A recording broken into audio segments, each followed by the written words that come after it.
Hello everyone and welcome to my channel. तो आज हम बनाने वाले हैं कुछ इस टाइप का एडिट या फिर इस टाइप का कुछ। तो इसे बनाने के लिए सबसे पहले चलते हैं आफ्टर इफेक्ट की तरफ। तो ये जो क्लिप है ये मैंने फ़ोन से रिकॉर्ड किया है 4K रेजोल्यूशन में, तो फिट नहीं हो रहा है।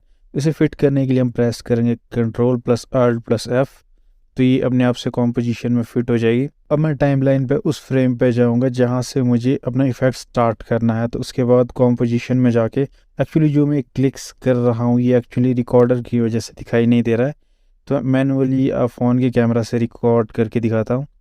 तो उस फ्रेम पे जाके सबसे पहले मुझे कॉम्पोजिशन पे जाऊंगा और ये जो फ्रेम है इसे सेव कर दूंगा। सेव फ्रेम एज, यहाँ से लोकेशन की मुझे फ्रेम कहाँ पे सेव करनी है, तो मैं डेस्कटॉप पे इसे सेव कर देता हूँ। इसके बाद नीचे अगर आप देखो तो ये ऑप्शंस दिखाई देंगे। तो यहाँ से ये फ़ोटोशॉप को छोड़कर मैं इसे पीएनजी सीक्वेंस सिलेक्ट कर दूँगा। वैसे फ़ोटोशॉप सीक्वेंस भी काम कर देगा, बट मैं अब पीएनजी में काम करता हूँ, तो इसे मैं रेंडर कर दूँगा। तो इतना करने के बाद अब हम चलते हैं 3D सॉफ्टवेयर में। तो यहाँ से आगे का काम मैं ब्लेंडर में करूँगा। तो ब्लेंडर में सबसे पहले मैं एक एम्प्टी यूज़ करूँगा, आप कोई भी एम्प्टी यूज़ कर सकते हो। तो मैं ज़्यादातर एक क्यूब लेता हूँ। तो अब इस कैमरे पे क्लिक करके मैं इसमें कंस्ट्रेन ऐड करूँगा ट्रैक टू, और यहाँ से इस क्यूब को सिलेक्ट कर दूँगा। इससे क्या होगा कि अब मैं कैमरा को जहाँ भी चाहूँ ले जा सकता हूँ, पर ये जो है वो आपका क्यूब की तरफ ही फेस करके रहेगा। मतलब मुझे बार बार कैमरा को एडजस्ट करने की ज़रूरत नहीं पड़ेगी। तो अब मैं स्क्रीन को स्प्लिट करने वाला हूँ। तो उसके लिए मुझे इस तरह से कॉर्नर पर माउस ले जाना है। जैसे ही माउस का शेप चेंज हो जाएगा तो इसको ड्रैग करना है। तो ये जो स्क्रीन है वो दो पार्ट्स में डिवाइड हो जाएगी। तो अब मैं यहाँ ज़ीरो प्रेस करता हूँ और इसमें हमें कैमरा भी दिखाई देगा। और दूसरी साइड यहाँ पे अब मैं काम करूँगा तो मुझे दूसरी तरफ दिखाई देता रहेगा कि ये एक्चुअली कैसा बन रहा है। तो अब इसके बाद यहाँ पे मैं कैमरा पे क्लिक करता हूँ और यहाँ पे जाऊँगा बैकग्राउंड इमेज। यहाँ से मैं सिलेक्ट करूँगा वो इमेज जो मैंने अभी आफ्टर इफेक्ट से सेव की थी। ओके, तो आगे बढ़ने से पहले आपको वो इमेजेस डाउनलोड कर लेनी है, जो भी इमेजेस आपको इसमें यूज़ करनी है। आप कोई भी इमेजेस यूज़ कर सकते हो, जैसे मैं एनिमे वाली इमेजेस यूज़ करता हूँ और इनको डाउनलोड कर लूँगा। फिर उसके बाद आगे बढ़ने से पहले हमें इसमें एक ऐड ऑन इनेबल करना पड़ेगा ब्लेंडर में। उसके लिए आपको जाना पड़ेगा एडिट में, प्रेफरेंसेस में, और यहाँ पे सर्च करना है इमेज। उसके बाद आपको यहाँ पे इसे टिक कर देना है। अब हम लोग ब्लेंडर में डायरेक्टली इमेजेस को भी इंपोर्ट कर सकते हैं। तो अब मैं इन इमेजेस को इंपोर्ट कर लेता हूँ डायरेक्टली। तो ये पहले मैं इसमें सिर्फ 3 इमेजेस ही इंपोर्ट करूँगा। तो अब मैं दोबारा से अपना जो वर्क प्लेस है इसे फिर से स्प्लिट कर लेता हूँ। तो अब हमें क्या करना है कि सबसे पहले मैं इन इमेजेस को सब डिवाइड करूँगा। तो उसके लिए हमें इमेज को सिलेक्ट करना है और टैब प्रेस करना है कीबोर्ड में, और इन्हें सब डिवाइड करूँगा 2 या 3 बार। फिर वापस ऑब्जेक्ट मोड में आऊँगा, फिर दूसरी इमेज को भी इसी तरह से सब डिवाइड कर दूँगा। तो तीनों इमेजेस को सब डिवाइड करने के बाद इन तीनों को शेड स्मूथ करना है। तो शेड स्मूथ करना ज़रूरी है, और शेड स्मूथ करने के बाद इन तीनों इमेजेस में हमें क्लोथ वाली प्रॉपर्टी दे देनी है। और क्लोथ सिमुलेशन के बाद हमें इसमें ऐड करना है सब डिवीजन सरफेस मॉडिफायर। तो ये मैं इन तीनों इमेजेस में ऐड कर दूंगा। ये जो सब डिवीजन सरफेस मॉडिफायर है ये क्लोथ सिमुलेशन के बाद ही इसमें ऐड करना है। अगर पहले करोगे तो ये रेंडरिंग में आपको प्रॉब्लम देगा।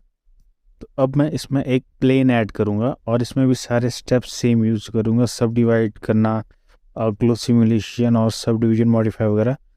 इसके बाद जो स्टेप है वो है इन सभी को अरेंज करना, इन सभी का साइज छोटा करना और इन्हें बॉडी के अकॉर्डिंग इसमें अरेंज करना।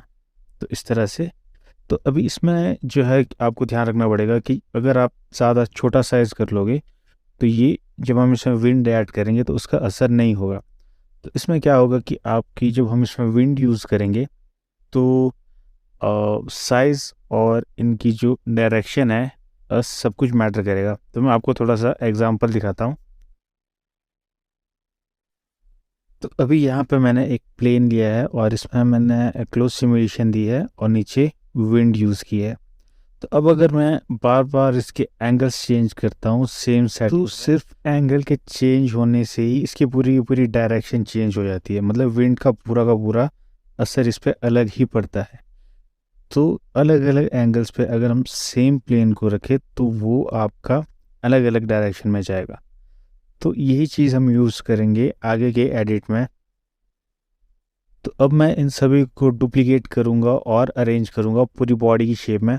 तो मैं डुप्लीकेट करते हुए इन्हें अलग अलग एंगल पर रोटेट भी करूँगा। रीज़न मैं भी आपको बता चुका हूँ, क्योंकि अगर ये सेम एंगल में रहेंगे तो ये सारे के सारे एक ही डायरेक्शन में बिल्कुल एक जैसा मूव करेंगे, इसीलिए इन्हें मैं अलग अलग जगहों पे रोटेट कर रहा हूँ। और अगर आप लेफ़्ट साइड देखें तो मैं इन्हें एक दूसरे से काफ़ी दूर भी रख रहा हूँ, बट अगर हम फ्रंट से देखेंगे तो बिल्कुल कैरेक्टर की शेप में दिखेगा। इसके पीछे का रीज़न ये है कि अगर हम इन्हें क्लोज रखेंगे तो ये आपस में ही काफ़ी ज़्यादा अटैच हो जाएंगे और जिसकी वजह से एडिट अच्छा नहीं दिखेगा। तो अब मैं इसमें ऐड करूँगा फोर्स यूज़ करूँगा विंड। तो इसमें भी अब मैं सेम कंस्ट्रेन यूज़ करूँगा ट्रैक टू वाला और टारगेट सिलेक्ट करूँगा फिर से यही एम्प्टी जो स्क्वायर लिया था। अब इसमें अगर मैं इससे मूव करता हूँ ऊपर की तरफ तो आप देखोगे ये जो एरो है ये क्यूब से उल्टा है, तो इसे हमें यहाँ पे z माइनस से हटा के z पे करना है। अब ये जो येलो कलर का एरो है ये बॉक्स की तरफ ही मुड़ चुका है, मतलब अब विंड जो है वो सही डायरेक्शन में पॉइंट हो चुकी है। तो अब अगर मैं विंड को कहीं भी मूव करूं तो ये इस क्यूब की डायरेक्शन में ही विंड आगे को फ्लो होगी। तो अब यहाँ से इसकी मैं एक बार स्ट्रेंथ थोड़ी सी बढ़ा के देखता हूँ, इसे करता हूँ 1000। तो अब अगर मैं इसे प्ले करूँ तो जो पेपर है वो फ्लाई नहीं कर रहे, क्योंकि ये जो स्ट्रेंथ है ये इन्हें उड़ाने के लिए काफ़ी नहीं है। तो अब मैं इसकी स्ट्रेंथ बहुत ज़्यादा बढ़ा दूंगा, अराउंड 70,000। तो अब मैं देखता हूँ अब ये काफ़ी हद तक सही काम कर रहा है। तो अब यहाँ पे मैं ये ऑटो की फ्रेमिंग ऑन कर देता हूँ। ओके, तो अब मैं जहाँ भी क्लिक करूँगा किसी भी चीज़ को मूव करूँगा तो वहाँ पे ऑटोमेटिकली की फ्रेम आ जाएगा। तो पहले मैं विंड में की फ्रेम देता हूँ यहाँ पे। अब आगे जाता हूँ जहाँ से पेपर डाउन होने लग जाते हैं वहाँ मैं विंड को पेपर्स के नीचे ला दूँगा और फिर से आगे जाता हूँ यहाँ पे। तो अब मैं इसे और ज़्यादा आगे मोड़ूंगा जिससे जो है वो पेपर उल्टी डायरेक्शन में फ्लो करेंगे। तो अब अगर मैं एनिमेशन को प्ले करके देखूँ तो हमें रिज़ल्ट कुछ ऐसा मिलेगा। तो इस तरह से पेपर्स पूरी तरह से हम कंट्रोल कर सकते हैं इनकी मूवमेंट, और जो रिज़ल्ट है वो काफ़ी ज़्यादा अच्छा है। तो अब इसे हमें रेंडर करना है। तो इसकी जो रेंडर सेटिंग्स है यहाँ पे मैं ये सारी चीज़ें ऑन कर दूंगा। मोशन ब्लर आप अपने हिसाब से देख लेना, और यहाँ पे ये जो डिफ़ॉल्ट सेटिंग है इसी पे ही मैं इसे रेंडर करूँगा। यहाँ पे क्लिक करके आप इन STRIs को चेंज भी कर सकते हो अपने सीन की लाइटिंग के अकॉर्डिंग। और यहाँ पे फिल्म में जाके ये वाला ऑप्शन भी ट्रिक करना है ट्रांसपेरेंट, वरना बैकग्राउंड इमेज के साथ रेंडर हो जाएगा। इतनी सी सेटिंग्स के बाद अब हम इसे रेंडर कर सकते हैं। ओके, तो जब ये एक बार रेंडर हो जाए तो इसके बाद मैं दोबारा से ब्लेंडर में आऊँगा। तो अब सब कुछ तो हमारे पास मौजूद है। तो अब मैं क्या करूँगा कि इस विंड को सिलेक्ट करूँगा। अब यहाँ पे इसमें ऑटो की फ्रेमिंग ऑन है, तो मैं जहाँ मूव करूँगा इसमें वहाँ पे अपने आप ही लोकेशन पे की फ्रेम आ जाएगा। तो मैं एक्स एक्सिस में इसे इस तरह से मूव करूँगा स्टार्टिंग पोजीशन पे। तो अब यही इसकी स्टार्टिंग पोजीशन होगी। तो प्ले करने पे हमें बिल्कुल अलग सा रिजल्ट मिलेगा। तो पहले जिस डायरेक्शन में ये पेजेस मूव कर रहे थे अभी उसकी अलग डायरेक्शन में मूव करेंगे हल्का सा। तो अब मैं इसे भी रेंडर करूँगा अलग फोल्डर में। तो रेंडर सेटिंग में आपको दिखा चुका हूँ। इसके बाद का काम हम करेंगे आफ्टर इफेक्ट में। तो यहाँ पे मैं सबसे पहले उस पॉइंट पर जाऊँगा जहाँ से मैंने फ्रेम कैप्चर की थी और वहाँ से आगे का पार्ट ट्रिम करके डिलीट कर दूंगा। अब मैं इसमें ऐड करूंगा एक इमेज जो मैंने सेम बैकग्राउंड के लिए जहाँ पे मैं खड़ा हूँ बट बिना मेरे। तो इसके बाद मैं इसमें वो पीएनजी सीक्वेंस इंपोर्ट करूंगा जो मैंने अभी ब्लेंडर से सेव किया था। तो इतना करने के बाद अब मैं इसमें ऐड करूंगा 2 पीएनजी कटआउट्स मेरे। तो ये है वो 2 पीएनजी कटआउट्स। ये राइट वाला मैंने थोड़ा एडिट करके बनाया है। तो फिलहाल मैंने पीएनजी सीक्वेंस यहाँ से हटा दिया है। अब मैंने इसमें अपना पीएनजी कटआउट इंपोर्ट कर दिया है। तो ये अब अगर इसे हम मूव करेंगे या प्ले करेंगे तो ये कुछ ऐसा दिखेगा। तो अब यहाँ पे मैं दूसरे वाला पीएनजी कटआउट भी ऐड कर देता हूँ। तो जो मेरा खुद का पीएनजी कटआउट है, ये वाइट वाला पीएनजी कटआउट मैं इसके बिल्कुल नीचे सेट कर दूंगा कुछ इस तरह से। तो इसे मैं कंफ्यूजन हटाने के लिए रीनेम कर देता हूँ। ओके, तो ये रीनेम हो गया है। अब इन दोनों कटआउट्स के बीच में मैं इंपोर्ट करूँगा वो पीएनजी सीक्वेंस जो मैंने ब्लेंडर से एक्सपोर्ट किया था। ओके, इस तरह से ये दोनों के बीच में है। तो अगर हम इसे प्ले करें तो ये कुछ इस तरह का बन जाएगा। तो अब इसके बाद जो मेरा पीएनजी कटआउट है जो सबसे ऊपर है, इसमें मैं यूज़ करूँगा मास्किंग। तो मैं इसके चारों तरफ एक मास्क ड्रॉ कर लूँगा कुछ इस तरह से।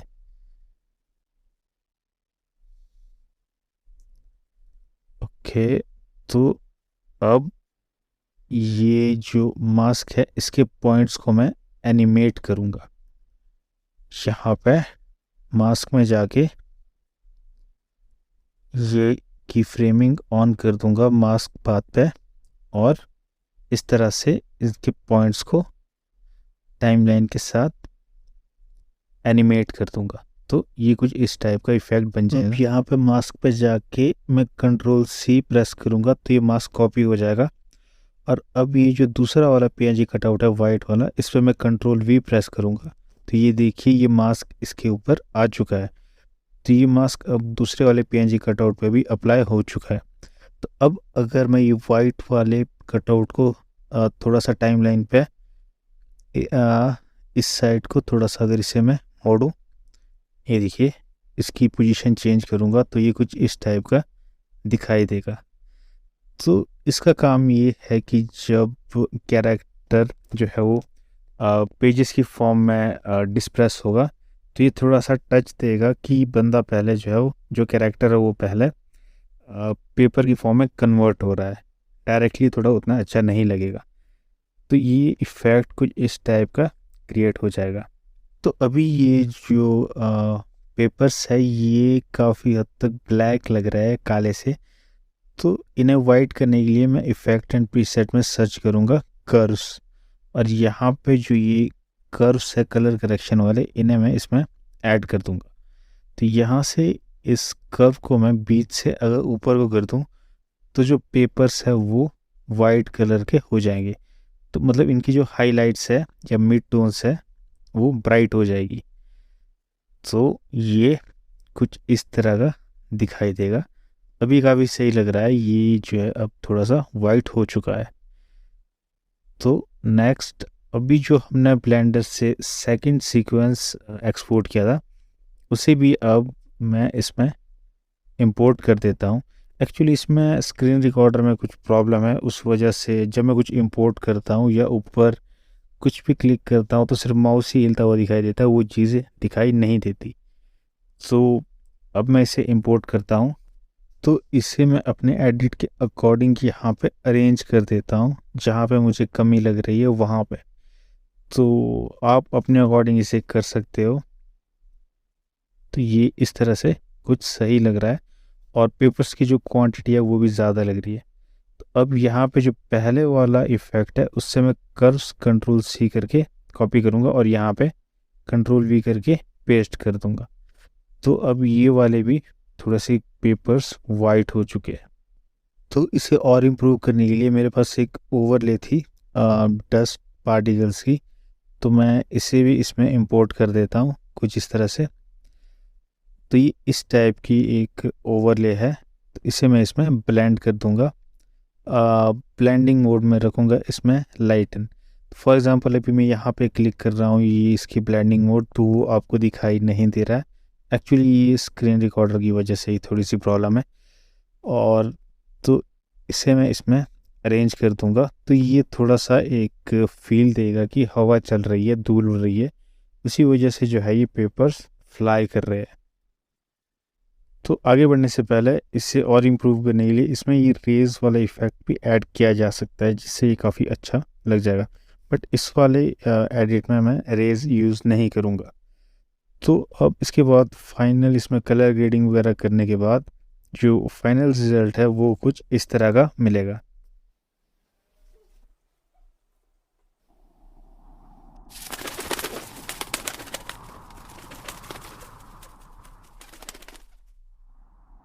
तो सेम मेथड मैंने पत्ते की पीएनजी कटआउट पर ट्राई किया। तो जो पत्ते का साइज़ है वो बहुत छोटा होता है, तो विंड की जो स्ट्रेंथ है वो हमें ज़्यादा रखनी पड़ेगी, तभी ये जो पत्ते हैं वो फ्लाई करेंगे। बाकी जितने भी स्टेप्स है वो मैंने सारे के सारे सेम फॉलो किए। तो जो इफ़ेक्ट था वो कुछ इस तरह का बना।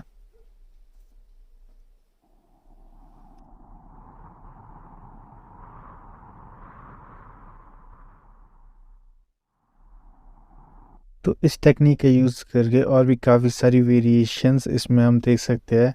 अगर हम चाहे तो गुलाब के पंखुड़ियों में भी ये इफ़ेक्ट क्रिएट कर सकते हैं, और भी काफ़ी सारी चीज़ों में। तो आज के वीडियो में बस इतना ही, मिलते हैं नेक्स्ट वीडियो में। तो अगर आपको वीडियो अच्छा लगा हो या कुछ सीखने को मिला हो तो आप वीडियो को लाइक करें और चैनल को सब्सक्राइब ज़रूर करें। तो मिलते हैं नेक्स्ट वीडियो में, तब तक के लिए बाय बाय।